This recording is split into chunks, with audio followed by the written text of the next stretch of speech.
ஓம் சிவாய நம. நம்ம சிந்தனைக்கு ஒரு வேலை கொடுப்போம். ஏன் சிவபெருமான் எம் ஈசன் தன் தொண்டை குழியில் ஆலகால விஷத்தை எடுத்து நிப்பாட்டி கொண்டான்? கொஞ்சம் யோசிச்சு பாருங்க. ஈசன் நினைத்திருந்தால் அந்த விஷத்தை அப்படியே அழித்திருக்க முடியாதா? இல்லை, அதை வேறேனும் பொருளாக மாற்றி தன் கையில் கொண்டிருக்க கூடாதா? ஏன் அந்த விஷத்தை ஈசன் தான் பருகி தன் தொண்டை குழியில் நிறுத்தி கொண்டான்? மனித உருவில் காட்சியளிக்கும் எம் ஈசன் தன் தொண்டைக் குழியில் விஷத்தை நிறுத்தி கொண்டதற்கான காரணம், மனிதர்களாகிய நமக்கும் விஷம் என்பது நம் தொண்டையில்தான் சுரக்கிறது.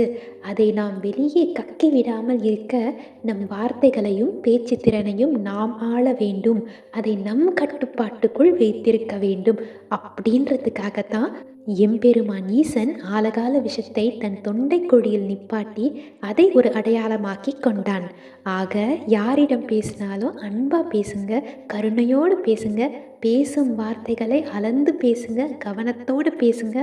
உங்கள் வார்த்தைகளாகவும் எம் ஈசனே இருப்பான். ஓம் சிவாய நம.